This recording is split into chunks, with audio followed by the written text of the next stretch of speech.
A quick update on natural gas. So today I'm just going to give an update on natural gas only, as I can't see any other entry conditions or possible trades on other commodity markets. As I've already updated the commodity market in my previous video, conditions are still the same. If you look at copper, palladium, gold, silver, not much going on there. But here, natural gas, if you have taken this double top trade, which I've uploaded yesterday, then congratulations, you have made some nice pips, some nice badass trade today. We can see a big fall right here, and so right here I have just drawn this trend line on the 4-hour time frame. You see it has been respected here, right here with this wick, and now right here with this candle. This could be a fake out, something like this, right this here. So what to do next? We have the close of this candle on the 4-hour time frame. If we have a close below this trend line and below this pink zone right here, which is 3.663 on TradingView on Oanda data. If we have a close here, then I expect to see a pullback back towards this pink zone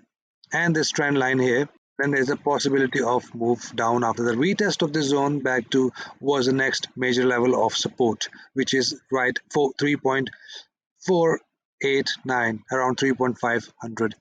So let's say this candle has not closed yet. Let's say if this candle move back up, something like this, and give us a pin bar, or let's say it gave us a nice engulfer candle which engulfed this candle, then there's a strong indication of a buy signal, and then I expect to see the market to hit at least 50 EMA, then 4.046. As you see, the market is giving us nice higher highs, higher lows, and highs and lows, and highs and lows. The market can continue its trend back up, and you can even see the move back up right here. We can get a big impulsive move, which is not likely right now. Depends on the conditions. It totally depends on this candle right here. So if it closes down, then we have a bearish pressure. If it closes up, give us a pin bar, we can go for a buy, or if it give us a nice engulfer, or a mess.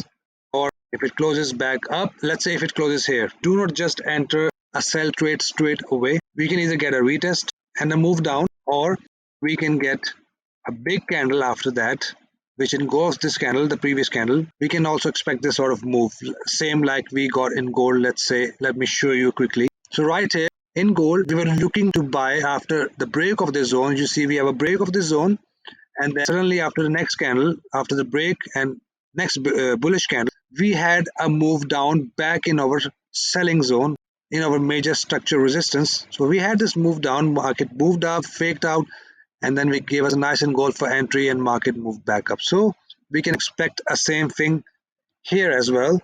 Even if this candle closes, again guys, even this candle closes, do not just enter a sell trade straight away. Wait for the next candle.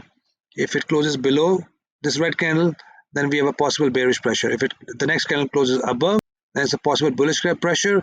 Or if the same candle closes above, come back up like this, then we have a buy pressure, and the market can likely to move up, back up. So we'll calculate the volatility after the next candle. We decide how much higher the market can go, and you can always check the ATR. Like I say, from the entry candle, you can take one ATR stop loss and one ATR target. So that's a quick one on natural gas. Any question, leave me a message on Instagram. I'll get back to you ASAP. I hope you trade green. Till then, take care.